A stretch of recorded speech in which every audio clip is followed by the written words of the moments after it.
So I have the pleasure of introducing our keynote speaker, and it's really probably somebody who in this room needs very little introduction. Ken is a professional carto nerd with a bachelor in cartography and a PhD in GIS. His former career was in academia for 20 years, and he ditched that and moved to California. Since 2011, he writes on cartography, teaches, makes maps, and still gets frustrated when ArcGIS crashes. He's presented and published an awful lot, and sometimes blogs, and if you follow him at all, tweets way too much. He's the past editor of the Cartographic Journal, current chair of the ICA Map Design Commission.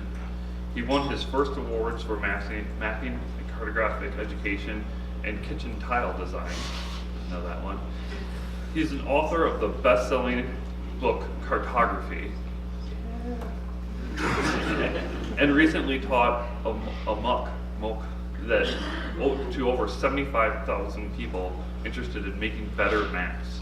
He snowboards reasonably, plays drums badly, and is a longtime suffering supporter of his hometown football team, soccer to you, the Nottingham Forest. Please welcome Ken. Hello, good morning everybody. Well, first of all, thank you very much for inviting me. I've been to Wisconsin once before, and this is the second occasion that I've come up this far. The journey yesterday was interesting, but anyway, I'm here. So, thanks very much for inviting me to Keynote. I don't quite know how I'm going to fill the 4 hours you've allocated for me, but I'm going to give it a good go. So you might have to haul me off after a few minutes if you've had enough. So anyway, I've written a book,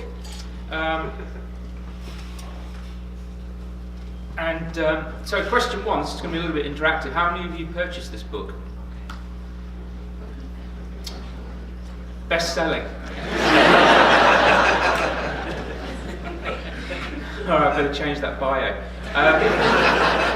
All right, so I've written a book, and I've done a few things, and I'm really going to just spend a bit of time talking about the book and what I've been up to, and I'm going to take you through a little journey. And I have a particular love for schematic maps, for transit designs, for subway maps, and for that sort of thing. So this entire presentation is done in the style of a little sort of transit map, which means I can't skip between slides. It doesn't work. So you have to sit there right the way through to the end. So this is a talk then about me giving back to a discipline that's given me so far a sort of a 30-year career in making maps and talking about maps. It's kind of the backstory to writing that book, to developing an online course. It's kind of a scrapbook of everything that has affected my life in cartography to date.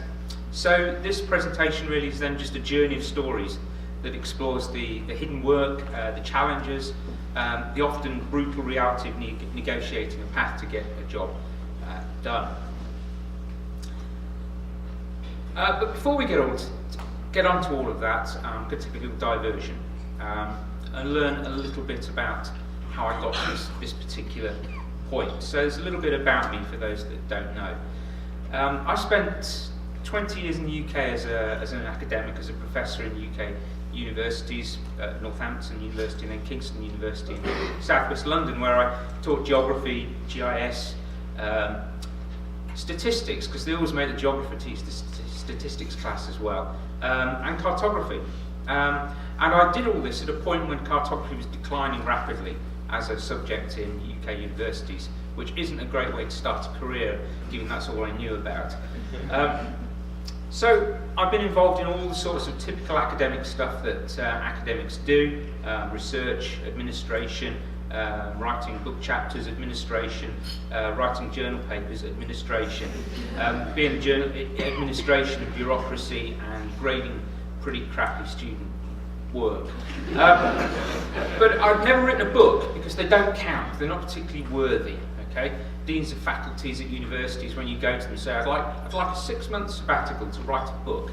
No, we don't pay you to do that kind of stuff. So, they want grants, they want funding, they want consultancy income. Writing a book's of no import to them whatsoever.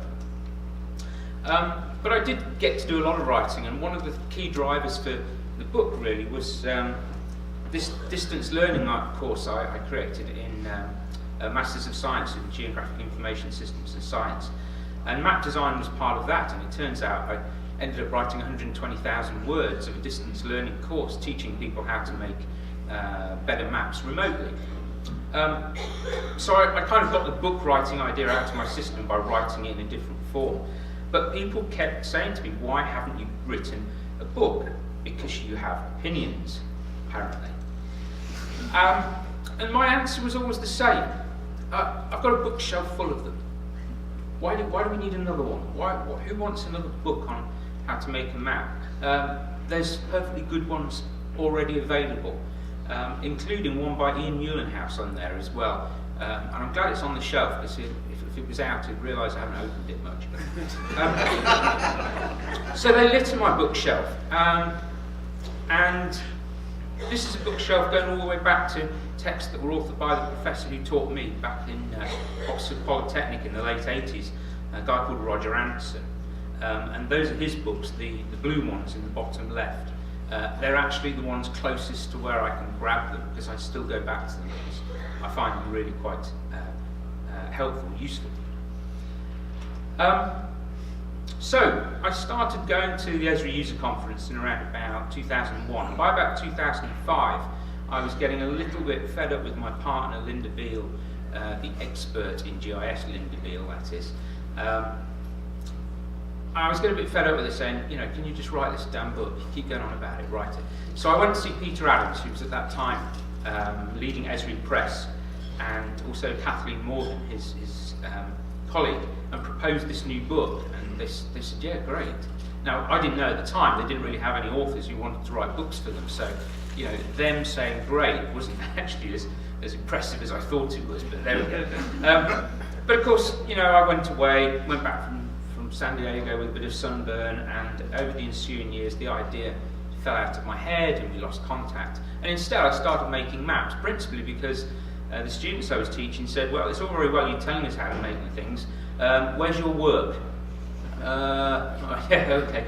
So I had to start making maps to prove to my students that I could actually make a half-decent map. So I got to making maps, this one from 2009, this one from 2010. And they were great, they were fun, and ArcMap crashed an awful lot when I made these maps, as I'm sure you can appreciate. And I kept going back to the user conference and bumped into this guy every now and again. And he gave me some bits of solid perspex with some things engraved in them to say that I'd won some things in the map gallery, which was very nice. And of course, you get hugs from this guy when you meet him. That's what he does. So I got a Jack hug, and yeah, great. I'm going to take a little diversion, because this is where I did have a little sort of dalliance with Wisconsin at one point. I applied for a job at UWM in and around 2006, principally because I thought my love of cheese would help my case. But I didn't get the job, so thanks for whoever didn't give me the job. And so life takes a different turn, that's how things happen. We get to 2011, I got a call from California. There's a very long, funny story which we can talk about over a beer, about how I actually got the call. It was a bit like a horse's head in a bed moment. Do you want to come and work here? All right. And I figured out it could make a nice change anyway for Jack to pay me a wage instead of me paying him a license fee. It kind of seemed to balance out, And so I went off to California, and I still had this nagging idea, and people nagging me to write this damn book. So I met with Kathleen again. Peter had already retired. I pitched the idea again as the big brother to this very small little book, if any of you have ever seen or read that. It's 64 pages long, it's only 6 inches by 4 inches and it's basically everything you would want to know about cartography in a pocketbook form. But I felt there was a little bit more to say about cartography, so we started talking again. By this time, Esri had found some other books to publish and some other authors that were publishing on cartography. They picked up a lot of classic texts and had them republished, which is great because it means we can own these classics again once more. But also, Cindy Brewer had now had her book published with Esri Press. So the conversation was a little bit harder. It's like, well, not only have you got a bookshelf full of these texts, but we also now have authors who've written texts for Esri Press. So how are you going to make something different and purposeful? And then I had my first real taste of corporate America, where I had to sit in numerous meetings, pitching my ideas to the publishing arm of a software company, who normally published manuals, how to click buttons, apart from the few texts I've just shown. So meetings, more meetings, discussing how it would be different to every other book they've published. So I had to come up with some lies about why I thought this book would be different to every other book. And these were the lies that I came up with and that I'm still peddling today. So the vision I had was that map making has changed, and I think it has. The people who make maps has changed. There's been a huge democratization of cartography, and I felt that maybe the books on my bookshelf didn't cater for that market. Maybe a book was required for people who wanted to not get into the complexities of cognitive science or all the various things that we might think of as the root of the discipline, but maybe demystify it and not dumb it down, but simplify it in a way that can be more easily digested by people who don't want to take a 3-year degree program in it or a certificate program. So the other major thing I thought was, well, we're in a Google environment, a Wikipedia environment. That's our go-to source for information. And so I thought, we don't want a book in chapters anymore that has to start with how do you measure the Earth, and some guy called Eratosthenes who did it once. And then we want to go into map projections, and then we learn that there's lots of weird and wonderful things that we never use. And by then, in most cartography books, you're bored by the time you get to the interesting stuff. So I thought, well, I'll do it alphabetical, and let's just break everything down into bite sizes, little nuggets of information that you can dive in and pick pieces out at your leisure. The biggest pitch I had was, as you will now know, I hail from that small little non-European island over on the other side of the Atlantic, whose politics, by the way, are even more amazing at the moment than American politics, which I'm kind of literally in between a rock and a hard place, not knowing which, I don't know. And I have no Irish ancestry, so I can't even go there. But I argued very strongly that to an American publisher of an American software company that the book should be written in British English, and because if it wasn't, it wouldn't sound like me. And so I demanded. This is my only demand. It's like a rider, isn't it? It's like Van Halen's Blue M&M stories. There has to be a U in colour. Anyway, we'll come back to that. So what was this book going to be? Well, it was going to be all of these things, a few personas that the book was supposed to take on board. More than anything, it's a bit of a desk companion. It's something that it's not a pocket book, and it sits on your desk. The word sage is going to come back to haunt me. I'll just plant that in your mind. We'll come back to that in 322 slides time. It also had an internal working title. We always have to have working titles, don't we? It's like the new Star Wars film, the working title is Black Diamond. But that's not what it's going to be called, right? So what was this book called? Well, I'm not going to actually say it because I'll probably get thrown off stage for profanity. But there was this sort of working title. If I was going to have one shot at writing the modern book, then it better be the best book that could ever be written on the subject. That's kind of how I sold it to my director, and he's like, "Well, that sounds all right. Let's do it." And then you've got to actually deliver, of course.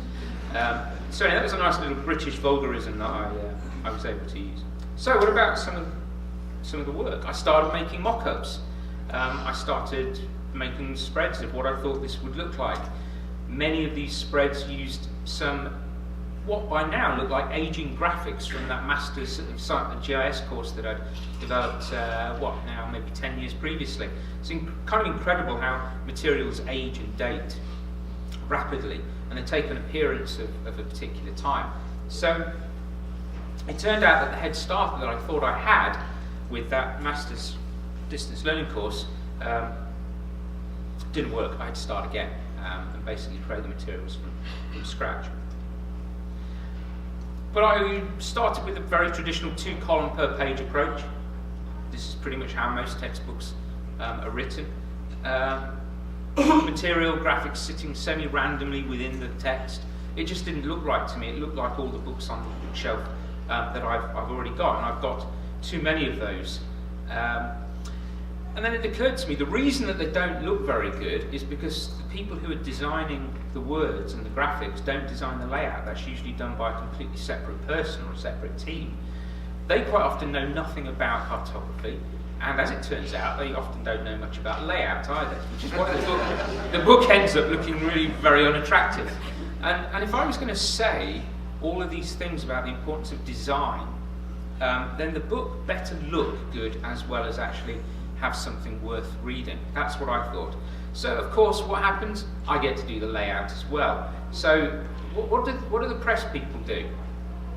Still not sure. But I basically did the design and layout as well. Topics of no more than about 500 words. Remember I said I had to split it into little nuggets and sound bites. Splitting cartography into chunks of 300 to 500 words was a big challenge. Map projections, one page, or do you split it into different things?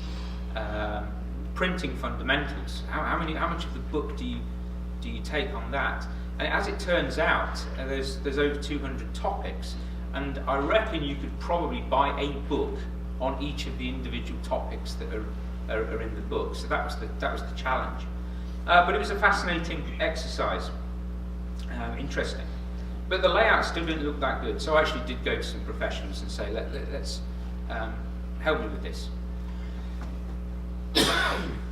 And they came up with the design by thirds idea. We played around with the layouts, words on the left, graphics on the right. It was going to look pretty good, and it mirrored the intent that I had for making a book that sat at the interface of cartography and the wider world of design. So we're not just sitting in this vacuum.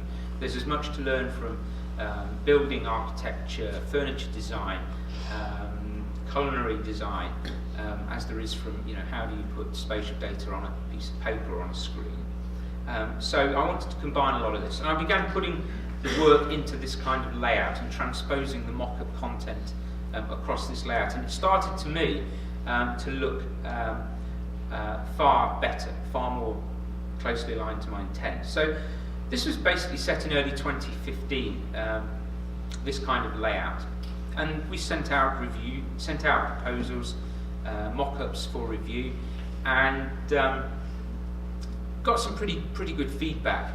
I'm not going to read them. You can read them yourself. I like the top one was the one that the director brought into and said, yeah, okay, if the wider world thinks this is going to work, then let's back it. The bottom one, it was tucked away. It was a sort of a mere insignificance tucked away in the bottom of one review. And of course, I'm proposing a heavily visual book, and not just a book with maps made using Esri's software. This was a book about cartography. There's nothing about Esri in the book whatsoever, which I think is a big win. So I had to get other people's maps, and this little, you might want to start thinking about that. It was tucked away. Of course, I ignored it, and we'll come back to that in a moment. So I got the go-ahead, and it turns out the first thing you have to do when you're going to make a book is design the front cover, so that the marketing folks can begin to market the product, even though it's not even been written yet. So I love transit maps, and I came up with that cover. I also got the cover designed early because it's good for stakeholder buy-in. If you've got the cover, it looks like a real product. So that's what we did. But it was also obvious that I thought this project was getting out of hand. It was going to be too big, so I asked 2 people to help me with it, to contribute, to be co-authors. And their names are blurred deliberately because reasons you'll find out shortly. Didn't like that, didn't like the title, so we went to another one which was sort of riffing off the idea of this A to Z. Oh no, I'm assimilated. A to Z. All right. I've been here 8 years and I just said Z. There we go. Please don't tweet that to anybody. You'll notice now that one author's already gone. He took one look at the project, decided how many hours I was going to ask him to contribute, and just walked. There we go. And it also turned out that the cover of the book wasn't going to work either, because Josh Katz had already used a subway metaphor on the cover of his book. And another thing with book covers is that the press people don't want to have a cover that's anywhere similar to anybody else's book, which for cartography is different, because most books have globes on them or maps on them. And I didn't want a globe or a map on it, so I wanted it to be slightly different. So we came up with this. This was the cover up until the summer of 2015. Abstract. It had points, lines, areas, and there's a sort of tiled raster image in the background. Basically the building blocks of maps. And so my co-author and I at the time worked in our spare time for about 6 months, because although we were supported in the project, it wasn't to interfere with our day job, so we did it in our spare time for 6 months to get about 40 spreads together. And the book was going to be out by summer of 2016. If any of you have been to my tech workshops at the user conference, you'll know that I've been talking about this book coming out for years and saying, yeah, next user conference, and it never appeared. So after the cover, what's the next thing you do? You decide on the font. All the big decisions get taken care of earlier. And we went with Rockwell. Now, Rockwell is a typeface that was designed by Monotype in 1934. It's usually used for large displays, for posters. It's a very graphic slab serif typeface. It's not usually used for long passages of text, but this is where I tried a little bit to break the rules of convention. I can't think of another book that's set in Rockwell. And normally I would say, well, there's rules of cartography, you have to follow these rules. There aren't any rules, there's best practices. But one of my long-standing tenets has always been, if you know something of best practice and you know something about the so-called rules, you know when to break them and you know how to break them and you know you can break them to good effect. So I thought I'd break the rules about publishing long passages of text in Rockwell. I love it. I think it's a really nice looking typeface. There were 2 problems. One, it had a little square period at the end. I'll come back to that. And the other one is, it turns out it doesn't have a lowercase diacritic for the lowercase c, which, given one of my contributors was Bojan Soric from Slovenia, we had to make him his own little diacritic, which he's very proud of. And so this is it. This is how the book was going to look. I don't need to go over that too much more, but being alphabetical, we use all sorts of colours to link between passages of text. There's footers that take you to other associated pieces of information. But it's alphabetical, right? And I also wanted to have classic maps in the book. Some special maps, examples of classic and contemporary maps that inspire and that hopefully people can look through the book and flick and aspire to make in their own way. Now, with my ICA Map Design Commission hat on, about 4 or 5 years ago, I blogged every day about a great map. So I already had 364 of these maps that I liked. But why should it be a book full of the maps I like? If I asked here, what is your favourite map, I suspect there'd be at least a couple of 100 different maps offered. So I decided I was going to invite contributors to write 150 words about a classic map that they like. And I offered this sort of 364 as a big pot to choose from. And it was great because pretty much everybody said, yeah, sure, we'd like to contribute. And it was important, if this book was a scrapbook of my life in cartography, that it wasn't just my voice, it wasn't just me, it was other people contributing and sharing their knowledge and what they thought made a particular map a great piece of design. Okay, so how many of these to include? I thought maybe 10, maybe 50. All right, how many pages is the book going to be? How many pages are they going to actually let me publish? That was a discussion we never had. So I just kept going until I finished. But because the book's alphabetical, I just sort of woke up one morning and thought, 25. It's obvious.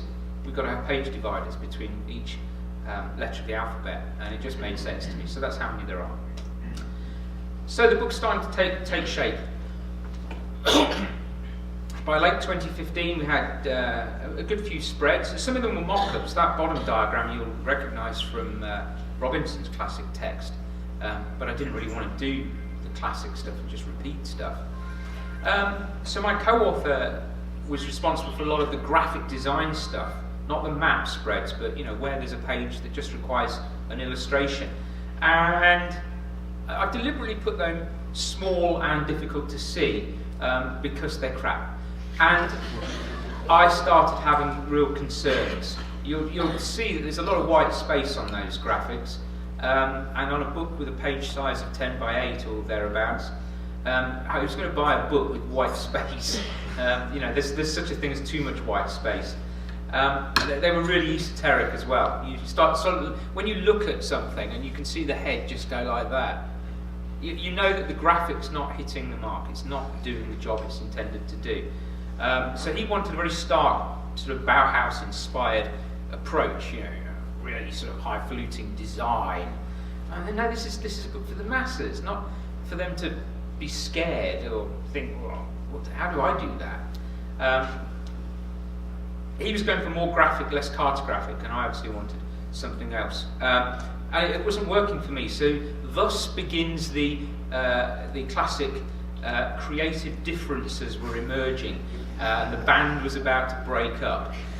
So were they going to break up on stage, or were they just going to send out a press notice or whatever? Well, and also the Esri press editors were getting concerned. I'm delivering material and they're saying it doesn't look very good. I thought you said this book was going to look good. And anyway, so things happened for a reason. He left. He went to take up another job at one organisation, which I'm not going to name, but it looks obvious to me.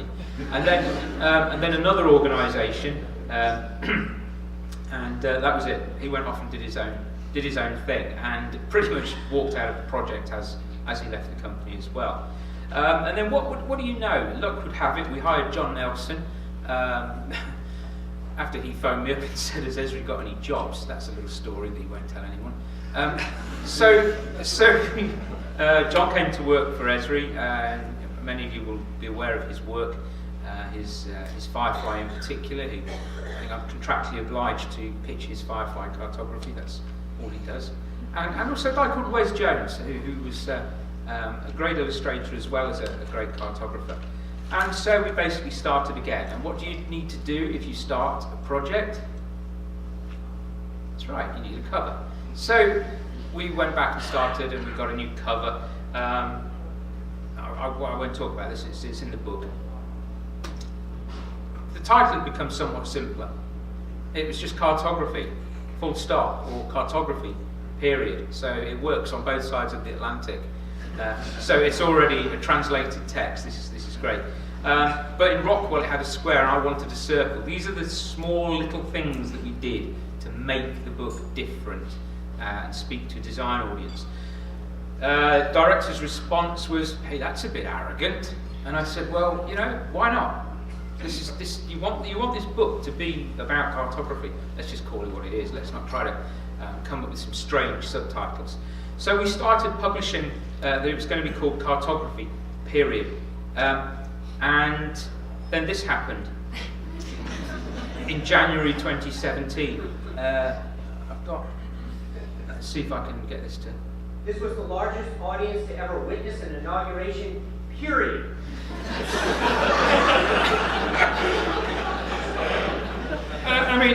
All right. it's kind of funny now because the news site has moved on so quickly. Nobody even knows who this guy is anymore. But you know, we're just publishing a book called Cartography, period. And this comes out, and you just think, oh. Anyway, we just went with it.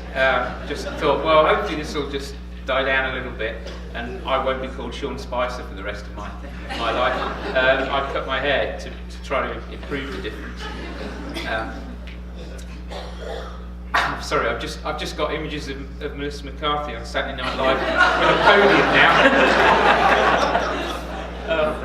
Anyway, and I kept a spreadsheet because come on, it's,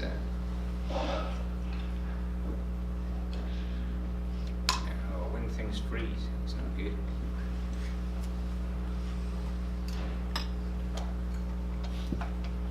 See, I knew Spice would get me.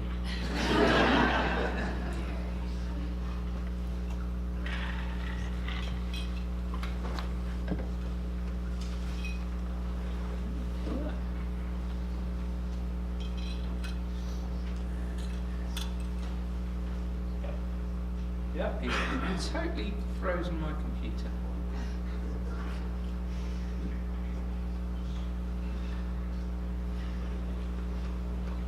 You bastard.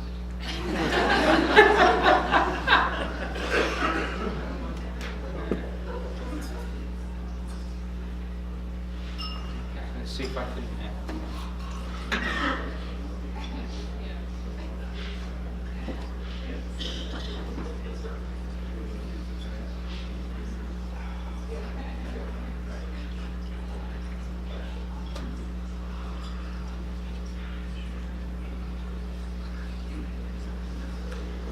Sorry about this, give me a moment.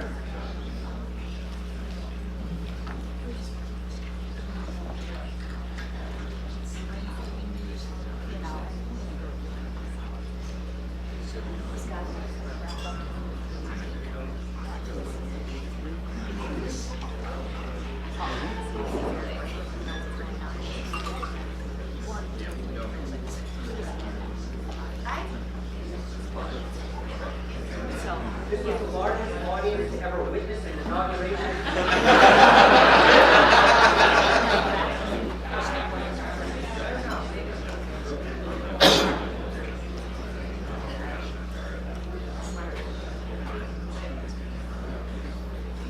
Oh.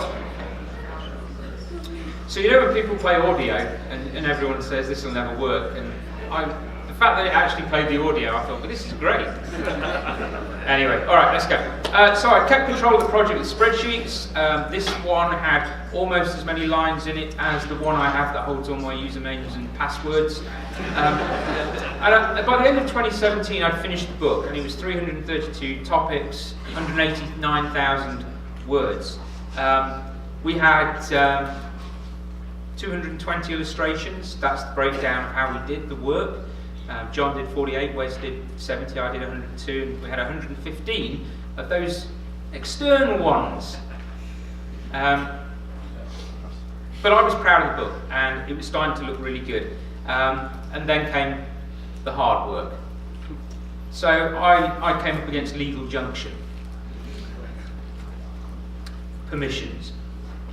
Tracking down permissions, licensing things, working out if it was in the public domain or not, or it might be, who knows? Can we steal this? And it turns out that some people wanted paid.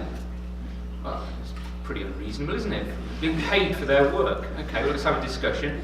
And it also turned out that emails, direct messages, tweets and agreements done through LinkedIn actually don't cut it in a major corporate software firm with a legal department who wants Form I-394 submitted in blood. And so there's a balancing act.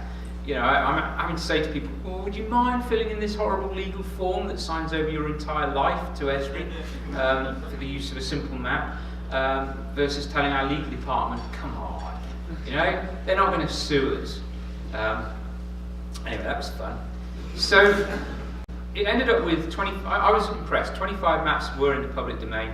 Only 16 wanted some form of payment. 72 people and organisations were happy just for for us to use the material. And there were 2 that came in without any permission. So I'm going to show you those 2. This is a map that appears in Gould and White's classic mental maps. It's a map by a now defunct council in the UK, and I love it. It's a great illustration of our cognitive understanding of space and place. And I couldn't get anybody to agree that it was theirs and to sign off on it, so I thought, well, let's just do it. And the second one, this is great. This is in the top left of this image, of the graphics on this image, is a map from a road atlas from around about 1930,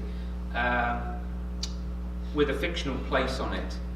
And I tracked it through 5 mergers and acquisitions to a German company that is now in liquidation. And how on earth do you get somebody to sign off on, yes, of course you can use our product, when that's the case? So we just went ahead and did it. And hopefully, give it another couple of years and it'll be out of copyright anyway and nobody will remember. So, they were the 2 who didn't get permissions. I'm going to show you a few pages that never were because permissions weren't granted. So these are pages that don't appear in the book. If you ever want to print the Death Star in a book, you have to write to Disney and Lucasfilm, and you have to ask them politely, can I use an image of the Death Star? And I'm thinking, well, this is on the internet, you just have to type Death Star in, and it's everywhere, right? Oh, no. Dear Dr. Field, this is not a Disney Lucasfilm publication. It's not got anything to do with us. You are not, under any circumstance, allowed to use blah, blah, blah. So I wrote a reply saying, really? Can you think again? And didn't get a reply to that. So that's a page you don't see. I had to carefully tiptoe around a few rights for doing some album covers in a style that you may be familiar with.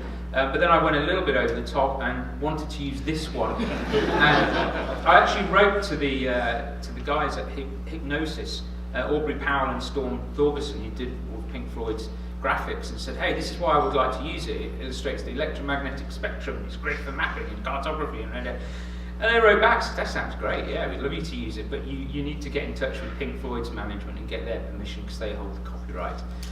Dear manager of now defunct rock band, could I? No reply. Now, if I'd have titled it, $1 billion to get the band back together in the subject line, maybe the management would have. Anyway, didn't do it. I wanted to use this map, or actually William Cartwright wanted to use this map. It's the classic Bowman isometric map of New York City. But the right holders wanted well over $3,000 to publish a small extract, or they wanted 350 copies of the book to sell for themselves. We thought that was silly, so I asked Bill if he would consider an alternative, the remarkably similar 1985 Constantine Anderson version of New York City in this projection, which we went ahead with and didn't require a fee. We wanted to use this map of the Hong Kong Survey and Mapping Office to show shape, pictorial icons, different symbol shapes. They wanted to know what the print run was going to be for the e-book version. Just think about that. Couldn't define it, so couldn't use it. As it turns out, there is no e-book, so that was a complete waste anyway. But I had the idea, let's use snowflakes. Every snowflake is different, the shapes are very different, it'd be great to show different snowflakes.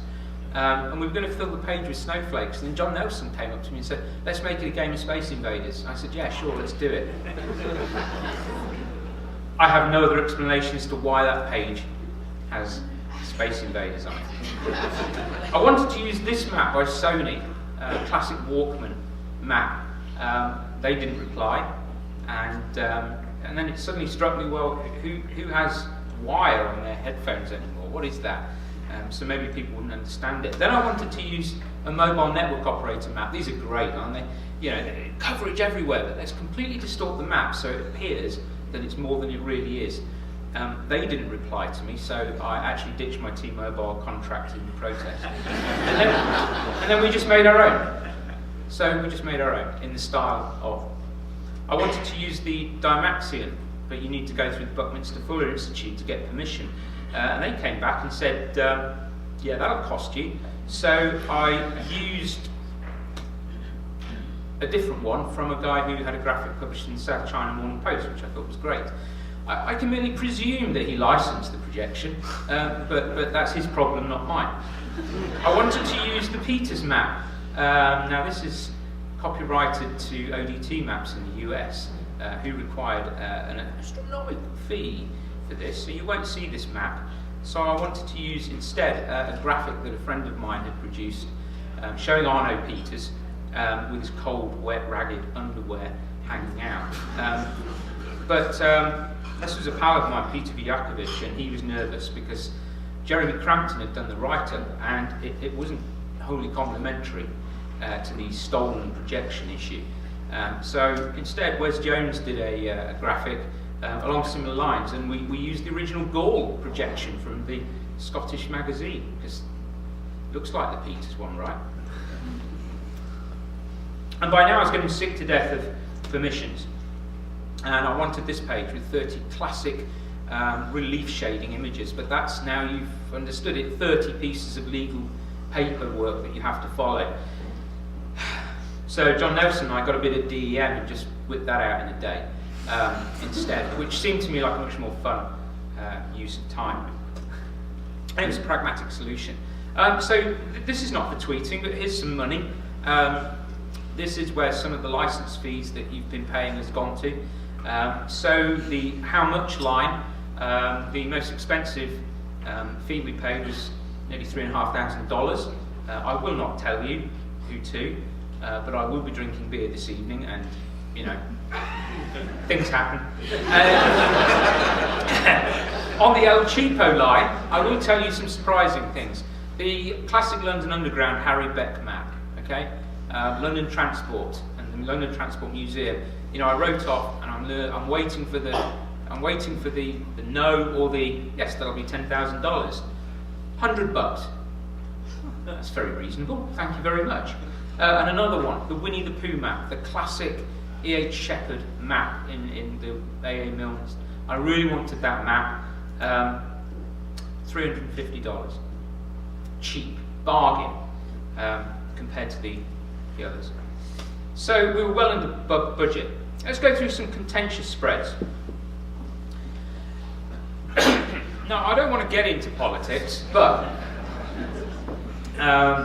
if any of you know some of my work, it's you know, I try to tread a very middle ground, particularly being a Brit. You know, it always irritates when I switch on the radio in the morning and I listen to a BBC programme called Radio 5 while I'm sort of eating my breakfast, and it's a British radio programme, and they always have American commentators on commentating about British politics, and I think, well, what are you on about? So I try not to do the same here, because it's not something I'm particularly knowledgeable about, but I can, like many I guess, be irritated with the outcome, and I just sort of I did this, and you know, you can look at the detail. It's satire. It's also extremely rude and offensive.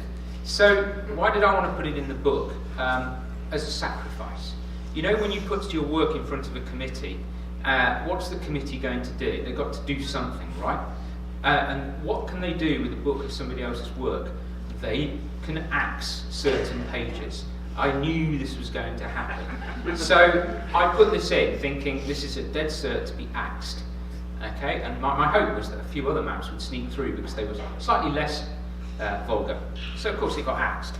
And we ended up using a great map from a British newspaper, The Guardian, Sans Serif, a historic tourist destination. And my colleague Craig Williams made an up-to-date version, Comic Sans Serif.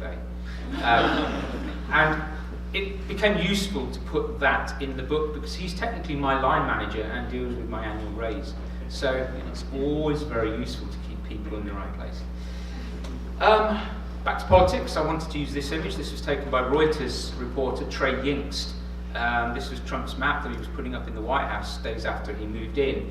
And of course it's a version of the truth. We can argue about whether it's a truthful version or whatever, but it speaks to his base, because there's an awful lot of red on it, right? And I got the go-ahead to use this, even though there was some nervousness. An apolitical software company doesn't want to publish a book that has a very particular political message somehow in it, even by virtue of somebody else's work. And also the resolution from an iPhone was pretty bad. So I got inventive. And this enabled me to put all sorts of little Twitter nonsense at the bottom there. There's me just saying fake map sad down there. Just for fun. The page on web mapping. Now, most of you will know a little bit about web mapping. And, I mean, it goes way, way, way back, but 2005 was when Google first published their map. And now, how do I remember? It was on February the 8th, by the way, 2005, that Google published their first map. The only reason I remember that is that's my birthday. So if I could remember, Google, what's this Google Maps stuff? And that was the first Google map of North America and the now very prescient island of the UK in the middle of nowhere. But the argument over this page is why are you talking about Google in an Esri Press book? This is a competitor. Not really, but there's a bit of nervousness. And why are you using the Google pin? We've got our own beautiful map pins. Okay, first I can't change history. Okay, Esri did not invent the web map, and I know that comes as a shock to a lot of people who I work with, but I can't reinvent history. The Google pin is iconic. Is this being recorded? Yes. All right, I'll say it kindly. I don't think the Esri map pin is particularly well designed. There we go. So I'm not going to put that in a book. And if I were to write this, I'm sure that the company I work for don't really want me to shine a light on the fact that actually we're a little bit late to the web mapping game. It's not a good story. Okay, so anyway, I got this one through. I wanted to use this, and again, there's a lot of profanity on this, but this again was another sacrifice. Okay, there's no way, if you can read, certainly some of you at the front with the eyebrows raised, yeah, I'm not going to get this published, but it allowed me to put this other viral map in on global puns that were humorous to your British sense of humour, and I did get the airport code bum in here, so it kind of worked a little bit. And I got this graphic from David McCandless. I love this graphic. A taxonomy of ideas. Where does your map sit on this framework? Unfortunately, in the bottom left corner is the word shit.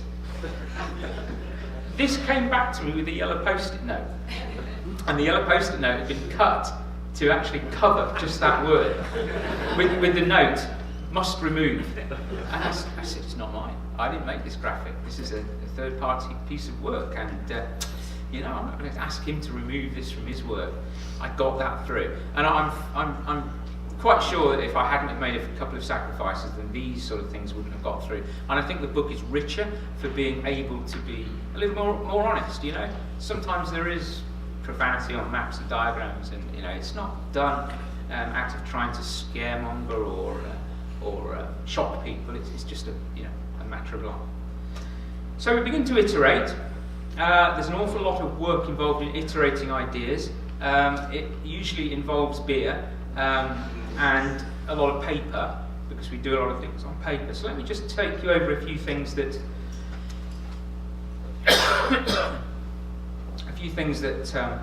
we iterated on. I'll show you the difference. This is a before.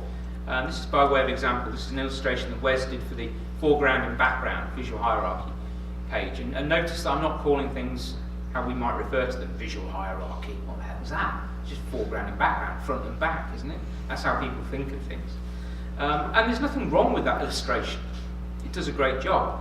But I think that works much better. So virtually every page went through this iteration of, well, it looks good, but can it look better? And we started to think of each of these spreads as a poster, an individual separate poster, something that you might want to print out and put on a wall as a separate entity. And that really helped us, because it meant that every page you turned had to be a visual delight, it had to be different, it had to be interesting. And so you turn the page and you might see that, and what do you think? And John and I looked at this is another one that Wes made, and thought, ooh, don't like that. Now, Wes tells us it took him 60 hours to create this thing. But we were ruthless with each other and said, no. You know, it was like democracy. If two of us said no, it just wasn't happening. So he went back and made another one. And it might not be perfect, but I think it's a nice piece of work. It's actually, on the page for balance, a lot better balanced. And that spoke to the theme, and that's how we were trying to make these images speak to the theme. Here's a map of the page that John Nelson produced, and on the left-hand side of the graphic, what he wanted to do was zoom from lowest level of detail all the way to the highest into my soccer team Nottingham Forest football pitch. Brilliant! I thought, that's great, I can get some nice personal stuff in the book. Now you notice in the red circle there, Nottingham Forest's football pitch, the ground, is on one side of the River Trent in Nottingham, and on the other side of the River Trent is the football club Notts County. Not to be confused, except John did. So he zoomed in to completely the wrong pitch and got told to go away and do it again. And you can see we've got a far nicer pitch anyway, so the grass has lovely stripes. We wanted to use this traditional way of describing characteristics of typefaces. Turns out you can't explain what a crossbar is using cartography with a Y. Alright, how are we going to do this? Wes said, let's just use the Dutch spelling. And why wouldn't we want to honour the Dutch sense of cartography? So that's how we did it. Wes came up with the Ishihara test for this illustration on colour deficiency. And probably 10% of people in this room are actually struggling to make out certain countries and continents in there as well. The interesting backstory to this is Wes is colourblind. He's red-blue colourblind as well.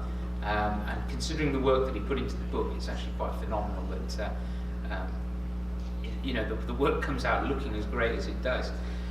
Just as an aside, our marketing arm used this image in a very famous tweet that has since been deleted, asking how many countries you can see.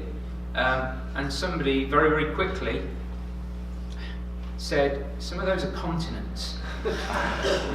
And we're a company that prides itself on the science of where, so we probably ought to do something about this before somebody says, oi.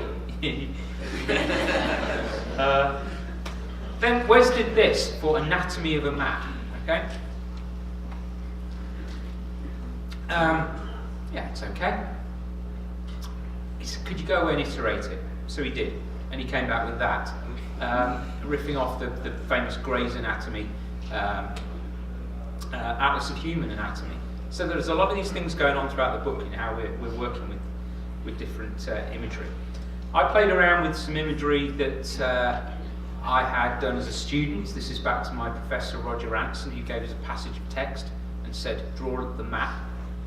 And I love it because it's just 2 paragraphs and you draw it, and unbeknownst to us as first year students, it's a foot, and he's describing a foot, the geography of a foot. The idea came to him when apparently he stepped out of the shower and put his wet foot on the shower mat. This is how academia works, which is why I didn't want to stay in it long. But anyway, I love it, so I wanted to put that in the book. My father appears in the book on this page. He died of skin cancer in 1986 when I was 16, which probably says an awful lot about my character, my intolerance for crap.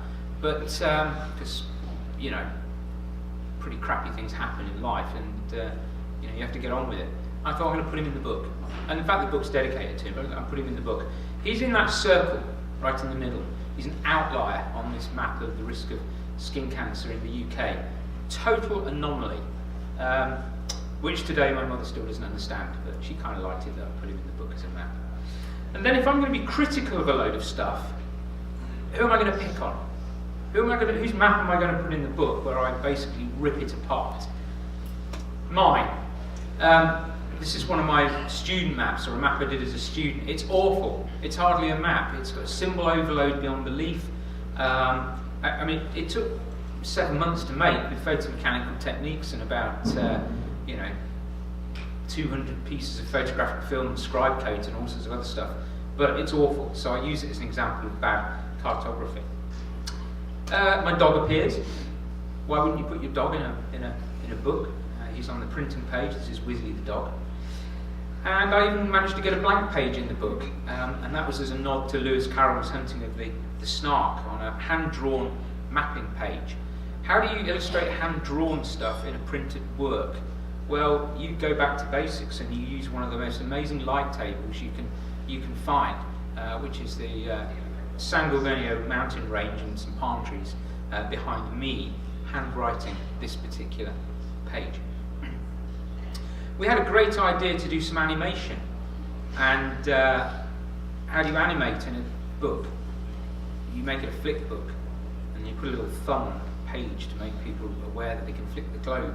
Now the problem comes, you've got to make sure the globe on 550 pages are all in the right order.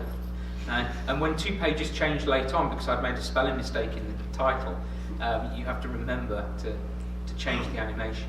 We also had a little bit of fun with illustration on levels of measurement page. That's a British bulldog leading a pack, a Canadian beaver, that's Wes, he's Canadian, an American eagle, that's John, that's an American. And what's that in the background coming forth and last is that little kangaroo from my previous co-author.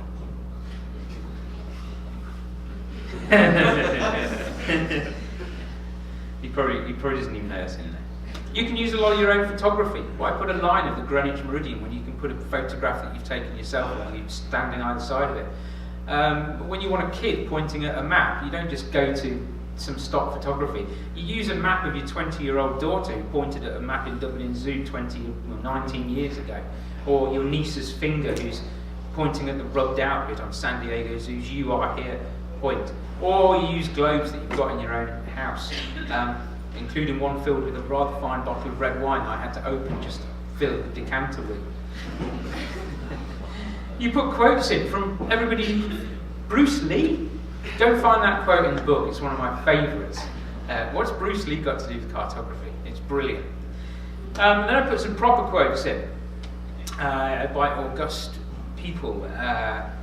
Many Young Pratt, president of ICA, Ed Parsons, Google's geotechnologist, Waldo Tobler, his definition, just before he died, as a matter of fact. Then somebody a few days before we went to press, where's your definition?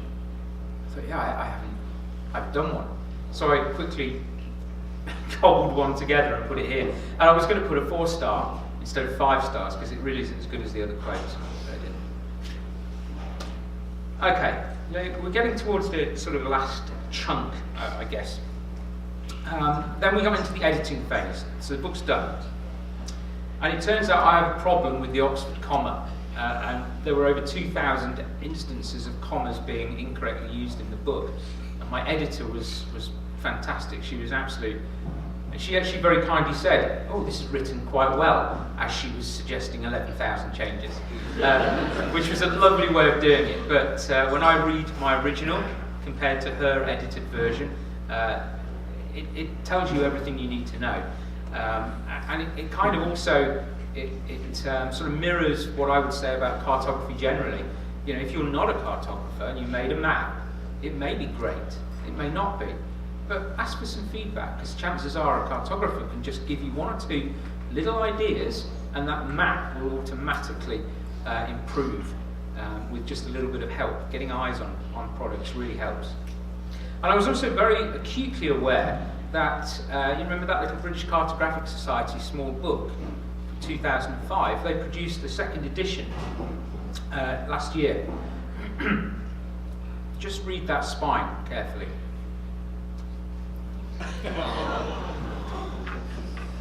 2,500 copies of the book had to be unbound, stripped of the binding and rebound. I got one that didn't quite. I love having that. There's about 10 copies that weren't rebound, and I managed to get one. Cartography. So I was very nervous and wanted to make sure there were no errors. So we're down to the wire. Even during editing, we hadn't finished.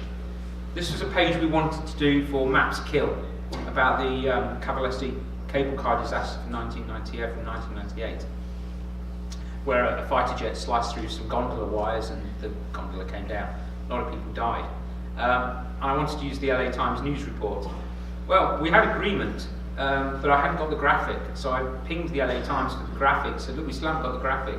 And they said, yeah, it's sitting with our legal guys, we'll get back to you in 6 weeks. And that was 2 days before our deadline to go to press. So I got on the phone to John Nelson, and 2 hours later he delivered this fantastic graphic. It's just a montage, bits of maps. There's a cable, there's a fighter jet, even with blur in there to make it look like. The one thing he didn't do is put me snowboarding on that little slope. I did suggest it to him, but he said, no, we're not going to. And there was one final problem. That map.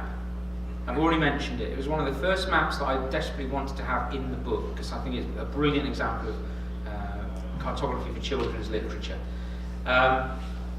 It was a very complicated dance between the various rights holders, the estate of the late E.H. Shepherd, the license holder Curtis Brown, across 2 continents, albeit for that $350, that modest fee.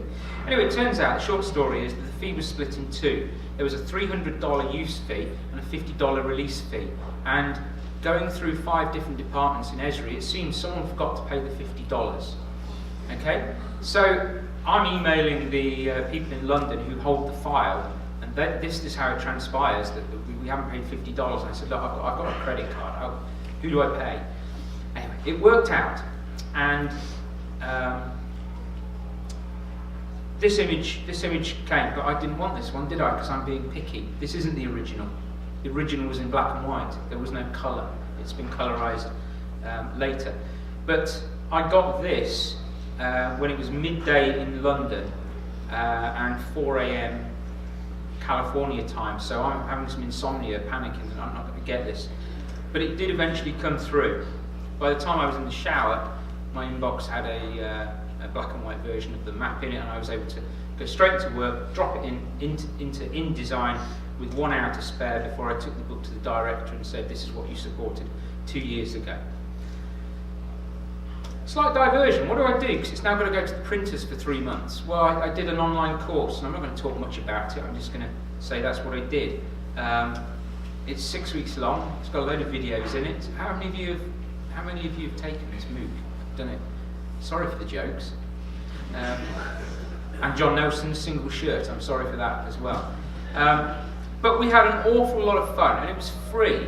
And Esri supported us in making something free for the community to give back. Of course, there's a marketing side to it, because it puts people in front of our products. But that's an aside to me. But there's also a natural tie-in to the book. We had a great load of fun making this. We did loads of videos. There were lots of fun. We had a lot of great feedback. Yeah, and it's in the top 50 MOOCs of all time, which is a really, really cool thing, in my opinion. But what was even cooler is the reach. So, you know, when you're sitting in Kingston University grading half a dozen or 12 pretty poor pieces of student work, and then you see a map like this where, you know, your work and your efforts can touch 70,000 people, that really meant something to us. It was fun. If you haven't done it, we're doing it again. You can sign up and take this free, as in free beer, as in you get the software for free as well to play with, and there we go. And guess what? The book arrived, and then the problems started. Because Boyan came up to my office and said, Ken, thanks for that diacritic on the lowercase c, but why is my first name in there twice? It was a cut and paste, or a copy and paste error somewhere. About another hour later, I found a mistake. I put Leith in the wrong place on a map of Scotland, which when you're trying to illustrate where the Proclaimers would walk 500 miles from, and you've got the origin point in the wrong place, is slightly embarrassing. And then a few weeks later, a guy gets back to me and he said, you know that page on choropleths, where's Tanzania? And I opened the book up. Yeah, it's not there. I don't know why. So there's mistakes in the book. There is pretty much everything. Then we got some feedback, and I'm not going to read these, but most of the feedback we got was nice. It was positive. It was by peers. You know, in the awards previously, you know, peers giving you feedback that is broadly positive is a wonderful thing, and it's nice that it was so well received. There's a few puns. The top one is by actually a friend of mine, a real game changer in the field. Well done. You see what you did there. And then the bottom one, a bit big to take on a plane, particularly. But then, of course, family bring you back down to earth. These are worth. This is my niece. She's aged 11. I can now tell her that I asked an audience of about 400 people if they bought it, and there was only maybe 2 hands went up. My daughter, apart from being thoroughly embarrassed that she's in there as a one-year-old, I'm impressed. Well, that's pretty big, isn't it, for one of your offspring to say they're impressed with anything you did. My brother came up with something. I don't know what he was thinking. He doesn't talk like that. He's saying a work of substance and passion. And then my mum, that was a nice one, particularly when she saw how I'd kind of tried to honour my father. Well, probably the best quote was by Daniel Huffman.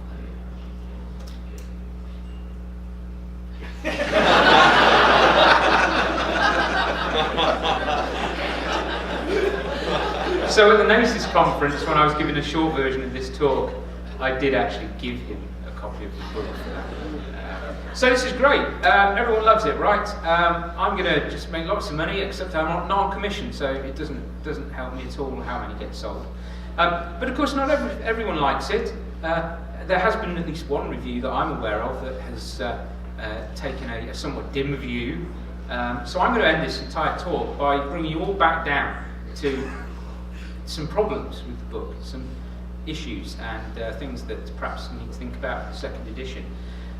So there's some quotes that the guy just didn't like it. Apparently there's a few howling absurdities in there. Now, I don't know what they are. Maybe he'll tell me. And this perhaps summed up that particular review. So that word sage came back to haunt me. But there's also an elephant in the room. I'm going to go back to this illustration on the map traps page. This is from a 1923 Gold Coast Survey Department map where they hid an elephant in the contours lines, which is fantastic. But it kind of got me thinking a bit. And this page, which is in the front matter, probably has caused the most consternation that I'm aware of, albeit by a very small number of people, but it doesn't matter whether it's 1 or 1,000. If somebody says they've got a problem with your book, then you've got to think about it. In addition to John and Wes, there were 24 other contributors to those maps that with the in-between pages between letters of the alphabet. Okay? There are many more contributors as well, but these were the ones who'd written something. There's a really good spread of people on that page, different backgrounds, different ages, different disciplines, different expertise, different nationalities, but all but one are white and male. And that was pointed out to me. In fact, I kind of knew it already because it had cropped up in the editorial meetings we'd had. Is it a problem? Did I drop the ball? I was focused on content, rightly or wrongly, but I've thought an awful lot about this since, and I've had conversations with a few people about it. And as I kind of pondered this, is this a problem? Could I have done something differently? I stared back at my bookshelf. And I thought, I'm just going to have a little look, do a little survey here.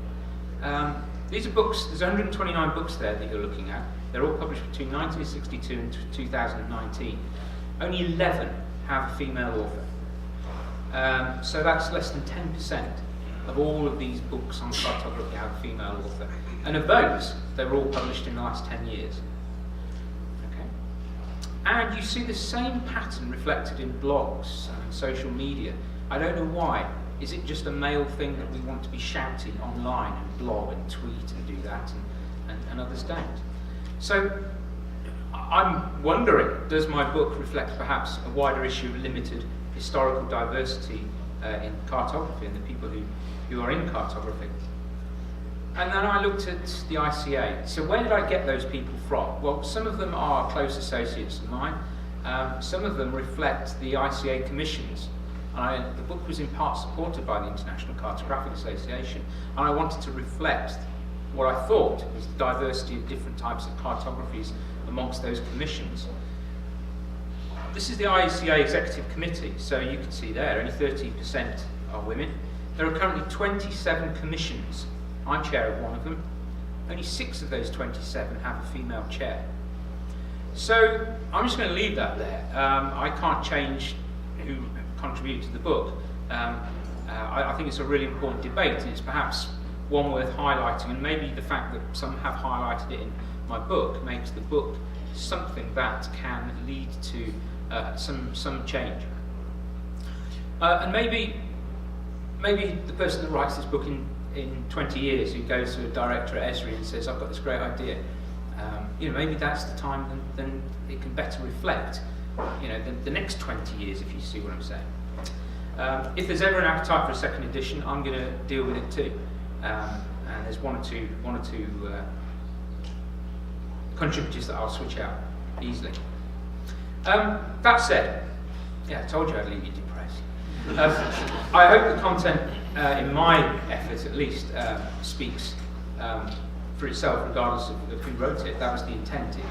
The voice didn't matter, it was what was on the page. So I got a lot of thank yous. My far better half, and also my dog Wisley, who, when I went and took him for a walk, was very good at listening to me complaining bitterly about things. Lots of different family and friends, teachers, lecturers, various people. Esri and Esri Press. As a slight aside, the entire Esri Press production team that I was involved with, and there were probably about 8 of them who did various jobs, they were all women.